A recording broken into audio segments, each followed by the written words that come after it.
Hey guys, I have seen that 500 Zoom was running again, and so I thought it's perfect time to record another video since it's been a while already. And since you have voted like my Play&Explains on first place on the survey for the future content, this is perfect, I think. We have enough entries, 43, so it's very rare on 500 Zoom to have that many entries. It looks, as always, pretty raggish, but yeah, let's jump into it. And I think this time I might sometimes sit out when I wanna explain something, because like on the last video, sometimes I had to start a sentence or an explanation like 5 times before I got to the point which I wanted to make. So I hope that it works this time a little bit better. But as there are more entries, we shouldn't have too many short-handed action, and so not that much stress, hopefully.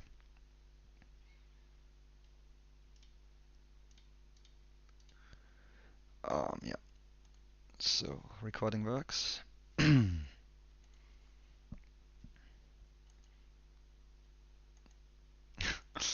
we get a hand to VPIB with? Oh, so okay, here. And even a recreational, it feels like. Um, why is my HUD not working? Hmm. I hope it comes back. A6 here mostly calling, and here versus the recreation checking on flop. And now I start bluffing. Here table 2 easy call.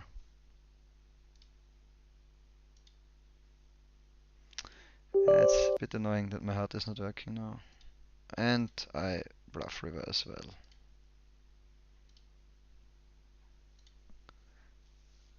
Unlucky that he hit the 8, otherwise I guess he would have folded.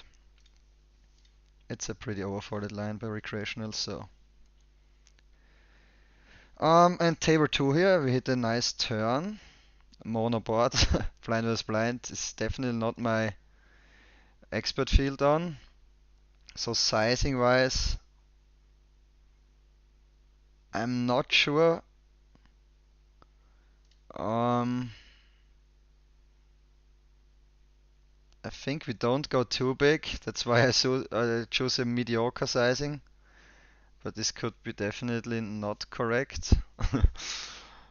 Yeah, I will look this up afterwards. Okay, it comes with a raise. Yeah, obviously not folding.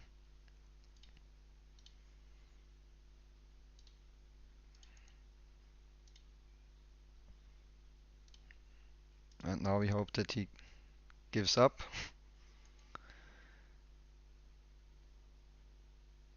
We have a pretty decent bluff catch, I guess. I mean, depending on, I guess, blocking flushes is more important here.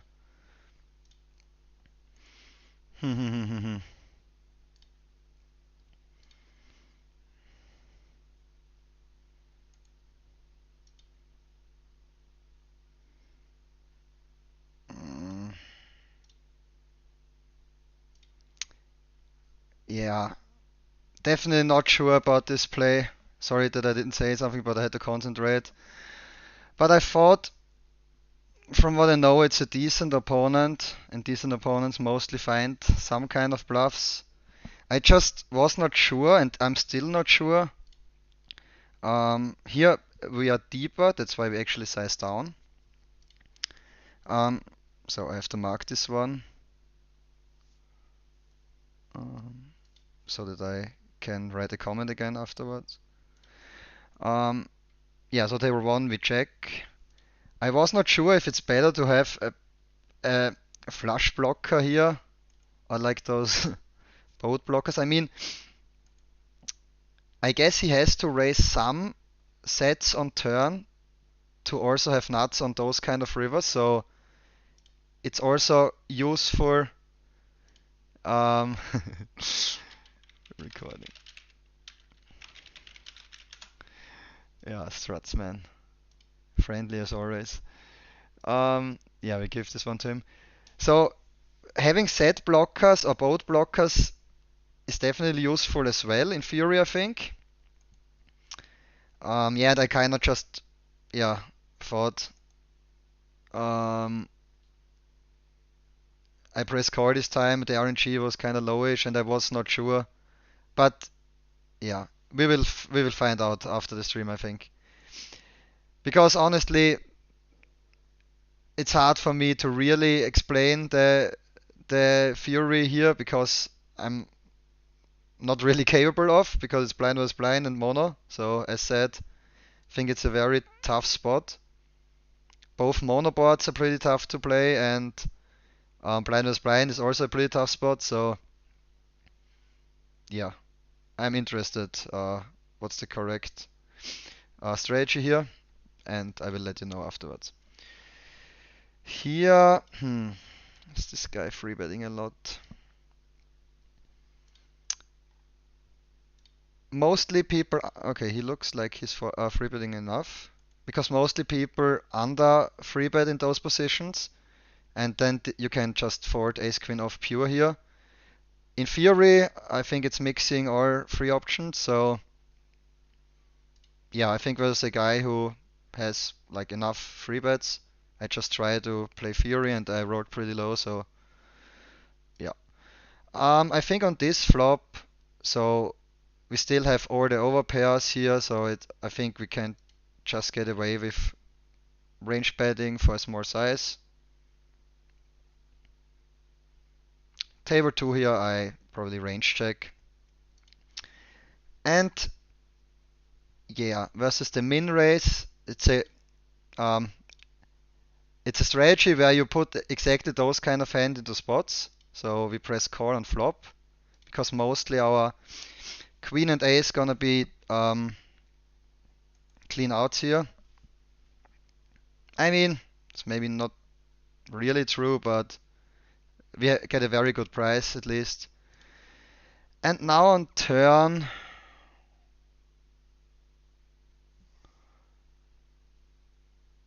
um, I think I check back and river then is interesting. We obviously have then also a lot of potential bluff candidates because we kinda have to call so much on flop.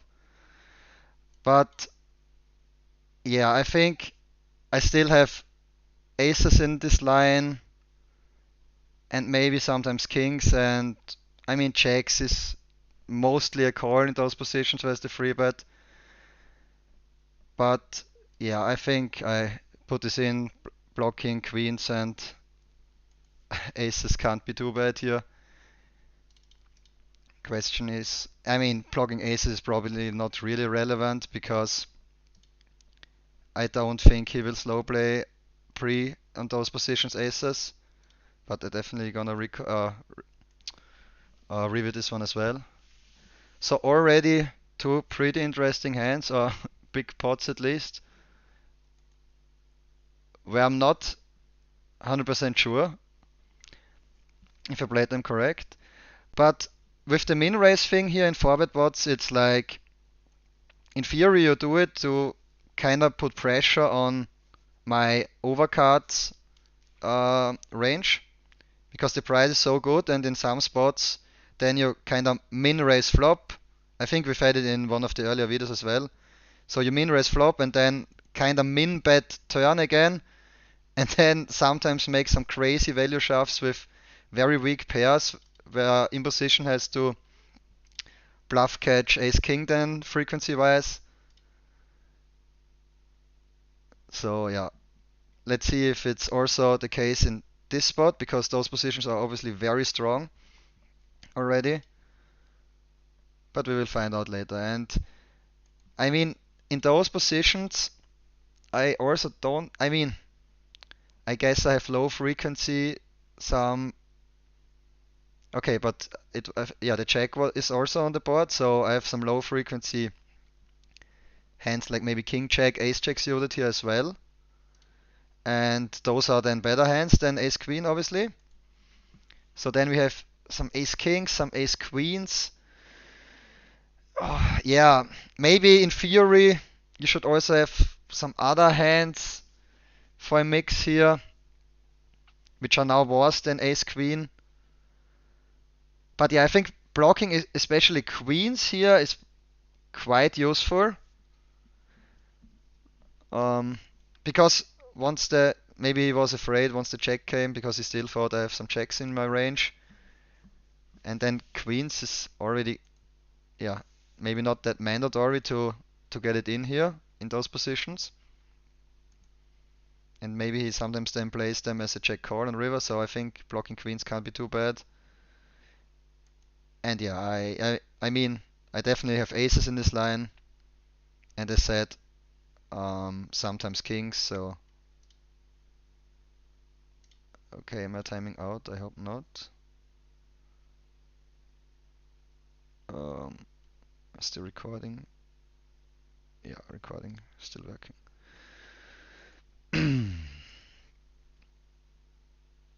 But yeah, honestly, obviously also pretty good run to get the fort there and to find a bluff with the ace-6 hand. So yeah, it's the recording luck, I guess. I don't know why it's a bit laggy here. Queen 10-6. I just play small bet here, and it's a pretty good board, so I just bet here. And here we have unknown in the big blind. In the button. Um, could open a bit wider, although hands like then king 2 suited are maybe not the best ones, because recreationals then like to flat hands like king 10 off, maybe even king 9 off, so you're dominated quite a bunch. So yeah, if I open wider, I think I would wanna open a bit of a different hand class than king 2 suited. Here, I roll high, so I call. And on table 1, we have way better probe hands here. My probe sizing will also be very big, so I don't really wanna probe random ace-x here. So it's kinda already that I polarize to a 3 or better, so I would just play 2e here. And table 2, I think in those positions without a spade I can let this hand go already on flop. And now table 1 is the question, do we check core or bet ourselves? We split with every king X, and that's why I think blocking myself is better, because he still has all the middle pairs which won't value bet, and now, yeah, kind of have to core. And we lose less with ace 5 as well. So yeah, in this case at least. I mean, obviously he could raise some ace X, but he didn't do so. But I think, yeah, blocking myself is probably better um, but I mean, some king X will probably.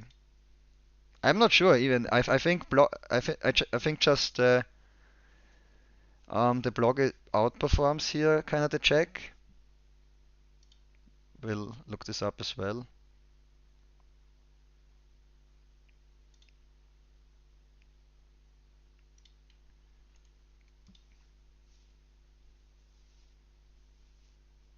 Also feels like when people in reality check back twice on those kind of boards, they have some like mediocre strength hands, like a middle pocket pair. Maybe a bit more than something else, but yeah, that's just a guess now. And here sixes, I'm rolling mediocre. I think that's maybe a bit. I think it's close for 57.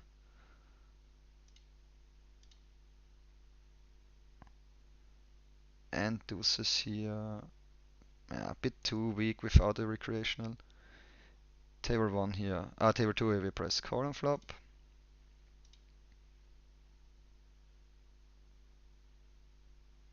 Some pocket pairs will also check raise flop here, I think. And table 2 here it's also Yeah, kinda close. We are deeper. Yeah, I think I press call this time. And table 2 now. Hmm. Yeah, I think we mostly for this sizing press call again. Because, I mean, we float some other stuff which now has to fold, so board is paired. I think a pocket pair will definitely get in there in the calling range. Quite a bunch for this sizing. And now on the river, yeah, I think I will fold this hand. Table 1, a recreational opens, but he's short. Yeah, so I just let this one go as well.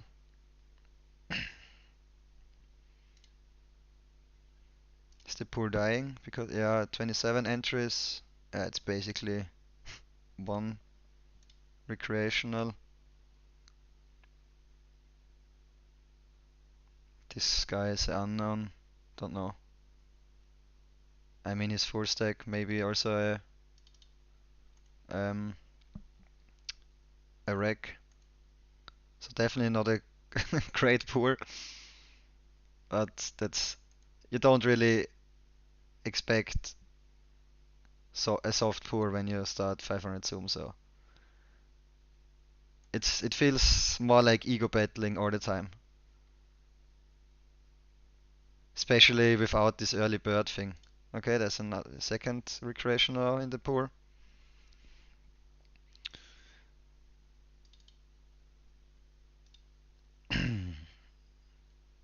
So far it's 29-0 on my hut. Yeah, other than that, I don't really have info on him. I check back and now I wonder. Yeah, this line is so yeah. Recreation is 40 lot versus those double steps, so I'm not sure if my ace 4 is a lot of showdown here honestly, so I prefer bluffing it already. Yeah, and recreationals have in that line very unprotected checking ranges, MDA wise, so bluffing more often than not is definitely not a bad strategy. Here table 2, I roll 86, so definitely a check with this hand for this roll. And we are just check folding obviously.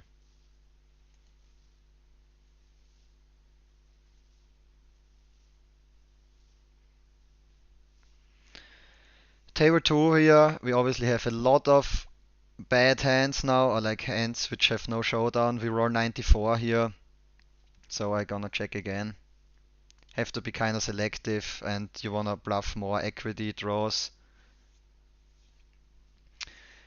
And table 1 here, we roll very high again, that's why I check.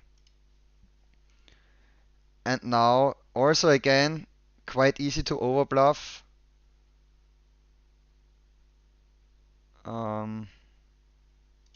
Guess we also have some. Yeah, I still go for it. I mean, I think I would like to have some diamonds, but how often do you really come there with diamonds? So, and now on table 2,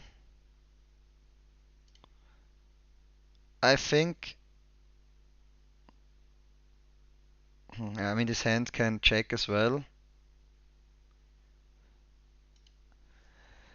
Not sure how often I should bet this one. Don't fold out too many horse hands. Are too many better hands. Some low pocket pairs. Yeah, and versus this sizing, versus this raise, obviously we have an easy call. Just wonder if we wanna sometimes do something else than calling, but I guess calling is the standard play. And this time we probably won't win.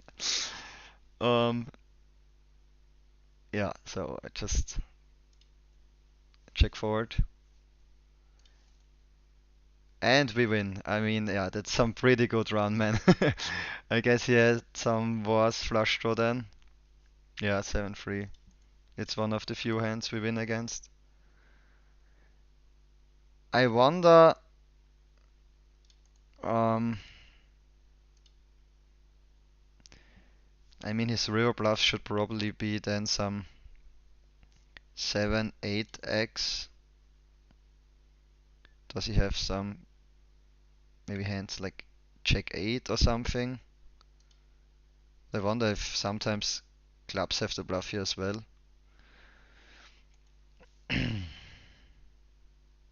Or if it's enough to bluff the non-club hands. So we are recording for 20 minutes. Maybe it's interesting again to do a hand review at the end because yeah, I think we had quite some spots again, and I'm this time I'm really unsure if I played those correctly or not. So I guess we sit out next big blind and go for the through those hands.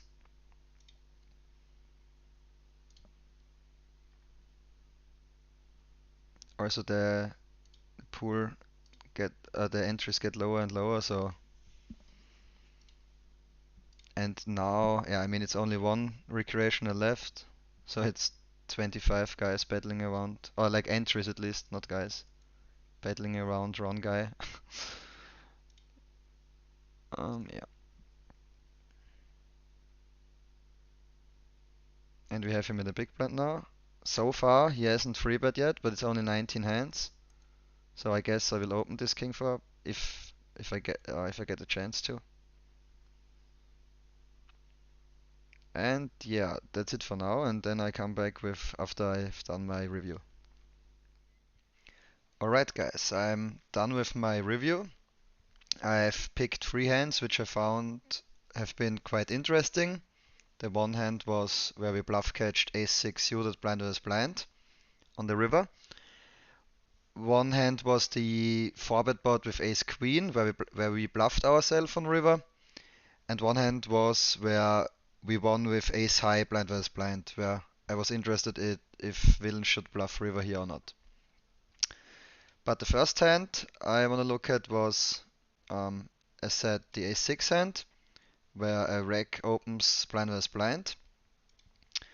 Flop I kind of skipped in my sim because yeah, it's a mixing spot. He should see bet sometimes, sometimes not, and our hand is just a core. It's getting more interesting on turn. So on turn here, he checked, and in game I said I'm not 100% sure which is the best sizing, but I think it's not too big, so anything around block 275 should be good. And this was also like in the sim or in solver land like this, so solver mixed all three sizings, and I resolved for half pot only because this is the sizing I used in game. And as you can see, after he checks, so he should mostly block on the ace turn. And after he checks, we are indifferent with all sort of hands. When we look at our exact hand, which was ace-6 suited, it's checking back a lot of the time, a big proportion of the time actually. Why is solver doing this? I mean, ace-6 here is already not really strong enough to bet free streets for value on many runouts. So yeah, it also makes sense to check back turn and then value bet river. I mean, it's always like this. So as you can see, we just need all sort of hands in our checking range and in our betting range to be protected. And same with our flushes. So we even check back flushes here, lowish frequency of the time or like low to mid.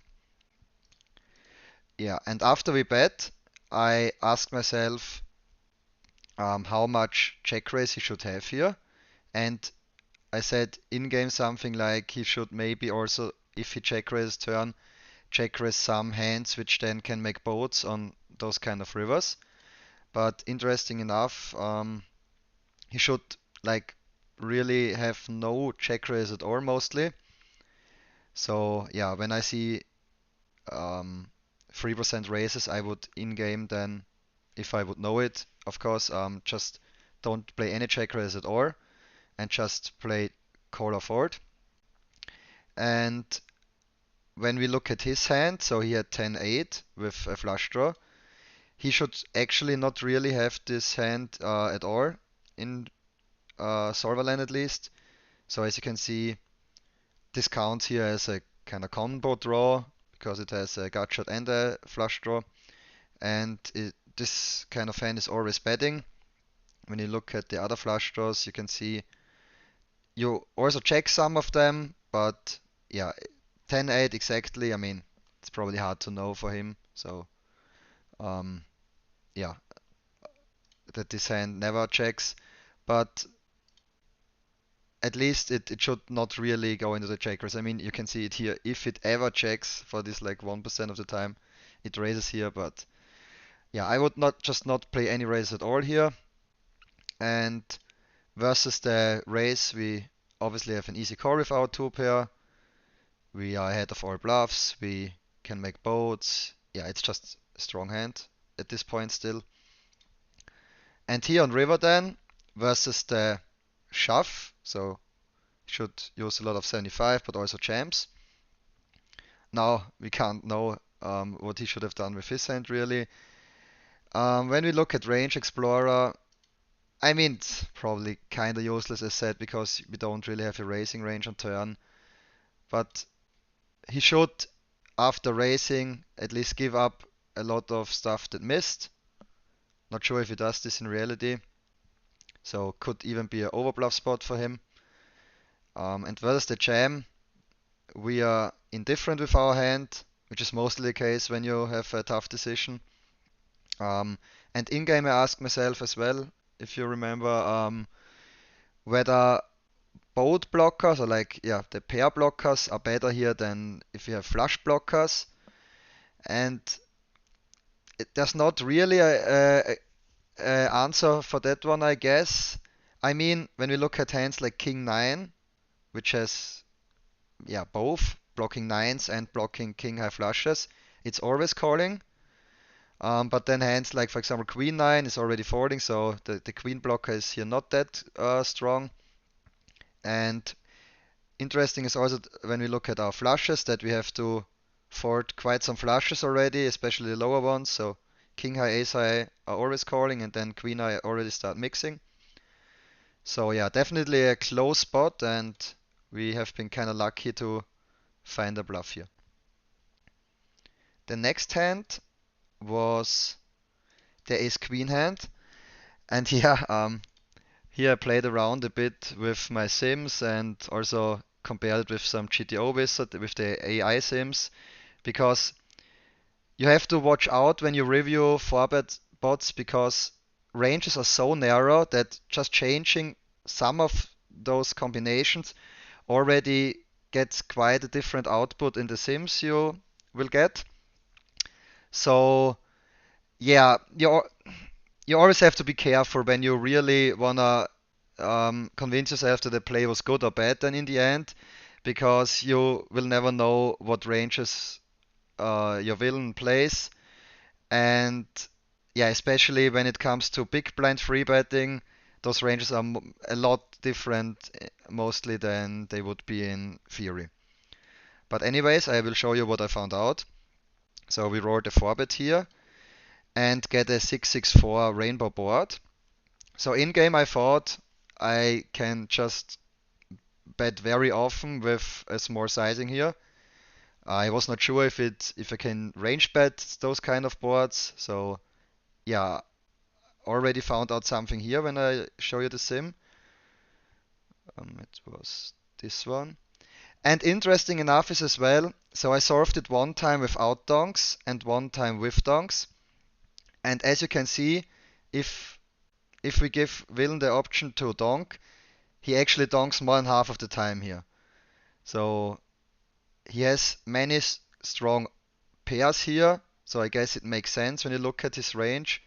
It doesn't contain that many high cards than we probably have, so having a donking range here makes sense in theory after looking at the rangers. Now the first question is already, is our villain playing donks here in reality or not? Because obviously, if we if he doesn't, and we remove those 52% or 53% donks, then already the outcome is again pretty different to what's reality. And I can show you this. So here we have the sim with donks. He checks. So yeah, it's not a range bet for sure. It's like we have quite some checks here as well. But anyways, when I bet, our opponent should only continue by min raising. So he has no jams and no cores. So I mean, well played by him to. I don't know if he only raises or not, but at least he found the min raise, because I guess some people might play jams here or whatever, but it's not really preferred when you look at it. So with donks, a lot of min betting, and then I can show you the sim without donks. Yeah, it's this one. So here I remove the donks.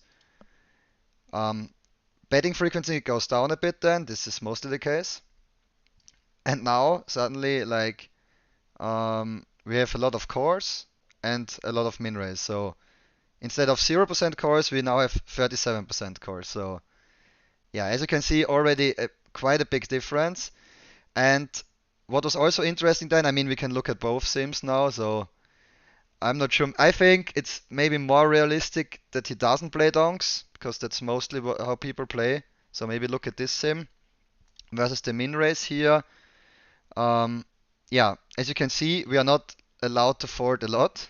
So that's the reason why you min raise, basically, because all those kind of high cards uh, have to core most of the time. So if you see hands like King 10, I mean, those are all very. So I just put in the 500 zoom GTO ranges. Now, again, as said, you could argue that maybe this is not my real range, or like not the real range of villain if I look at the out of position range. But yeah, as an approach, I just put in these kind of ranges, and we are more interested in the theory anyways. So as you can see, ace queen, I'm not sure in game if I even rolled or if I just called pure. So probably already a bit of a mistake from my side to just press call here blindly. Ace king is always calling, or like, I mean, not always calling, but always continuing. And then also like balancing the bluffing part of our kings and queens jams. And yeah, but this is already the reason, kinda, you can see why you min raise here, because you could min raise then hands like even nines, tens, so which is already very close in those positions, obviously, when it comes to value races. But you still get cores by was, because we have ace highs which have the core. And then interesting on turn as well. So there was the offsuit check then. And here we kind of have to stop looking at the hand, because I mean, here this was also interesting. Here we have some checks, not a lot, so we could maybe look at river on this sim. But again, when you look at the other sim where we had donks here, you can see that after check min raising, it's just a range bet on turn for a small size. So maybe also interesting, we never jam here, we always bet small. Reason again, to make hands like ace king, ace queen indifferent. So it's pretty funny. Even if you have hands like king queen here, it's getting indifferent. So yeah, this is what I also said in game. I think that you play this strategy to kinda get all the high cards in a tough spot. So you raise very small on flop, we get in a tough spot. We bet very small on turn, we get in a tough spot, and then on in some spots and some positions, we then just value jam, close our eyes, and hope that villain doesn't have the overpair, because then he has to be indifferent again with ace king. But anyways, when we look at this hotness thing, I've showed this in other videos as well already, where you can see what villain has to do on all the different turns after check raising. And as you can see, it's like almost range betting on most turns when there's check X or smaller, and range checking on the higher ones. So pretty interesting, I think. And again, it makes sense when you think about our calling range, because our calling range, when we look at Range Explorer here, our range is a lot of overpairs in combination. So we have 8 combinations of overpairs and 7 combinations of high cards. Some of the overpairs are jamming on flop then, so kings, queens. So what we are left on turn is mostly a lot of ace highs.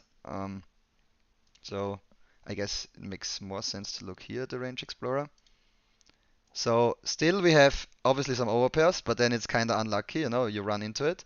But also a lot of ace highs, even some king highs. And yeah, that's why I guess when the turn card is a very small one, we don't really improve with all those high card region and just bet small again. And when a high card comes, we hit so often, so the EV is a lot better for us than for imposition, and that's why we range check. So yeah, I think it's pretty interesting how solver outputs like um, are different already when you change, for example, put in donks in or not, and yeah, but like maybe we can look at this sim because here it's not a range bet on turn, so I mean he probably didn't know that it's such a high frequency bet on turn, but whatever, we can just still um, quickly look at the outcome then. So our ace queen here and high cards should again kind of mix on turn, and after we check back, which we did in game, versus the check on river, we are indifferent again. So probably also kinda an overbluff from my side here because I didn't really roll for the flop call forward, and then I'm not sure anymore. I think also didn't roll in game for the shove. So yeah, a bit of a freestyle spot, I think. Yeah, as said. So, but yeah, I think it was still interesting to look at.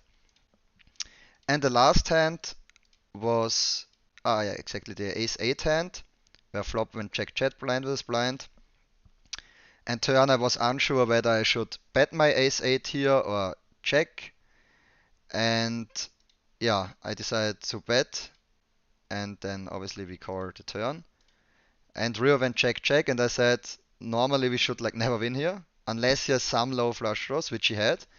And then I was interested in if he should bluff this hand or not. And I also prepared the sim for this one. Yeah, it was here. So flop again. As you can see, my range here on turn is kinda narrow already because flop was a high frequency C bet. It was not a range bet, but it was over 70%. Yeah, it's mostly like this when there are two high cuts, for example, boards like queen check low, jack 10 low, all those boards you can get away with range betting small. And maybe when you see numbers like 70 or over 70, you could argue that maybe it's close to range bet in reality as well on those kind of boards.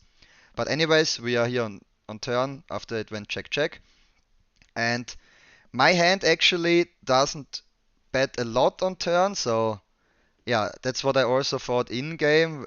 I think I said something like, I don't think this hand accomplishes too much when we bet. I mean, we get hands like ace jack, ace queen out, and some um, yeah, low pocket pairs. But I think the AV of the jack is also very high because obviously we have an easy continue versus any size he bets. So, and I resolved here with 75 because this was the sizing I used. And also interesting for me was that it also kinda overbetted a lot. I think it was like never small, then 75 was okay, and even a bit more overbet. So yeah, but anyways, I bet 75, and that's why I reserved for 75 only. But again, it's a very low frequency bet with our range in general. And after that bet, he should have some races, and he had 7-3, so 7-3 is mostly racing, so those kind of combo draws, 7-3, 7-4, get in there quite a bit. And yeah, interesting as well maybe that there are some pairs racing, hands like 9-8, 10-8. So those races, I think people will maybe not find enough in reality. And yeah, when you look at the response, obviously our hand is an easy call as said, but you kind of raise 9-8 and hands like this because you already get out some better pairs. So it's kind of a merge raise because you get out some better hands and obviously get called by a bunch of worse hands as well, like our hand was. But why I went into this kind of range is because on the king river, first of all, we should have some donks because, yeah, we have more queen check here, I think, than villain has when you look at, because I think, yeah, villain should not really raise queen check, so it's actually or always calling. And yeah, we are bet bet calling our queen check though, like all the time after we bet. So yeah, it makes sense to again see some donks here.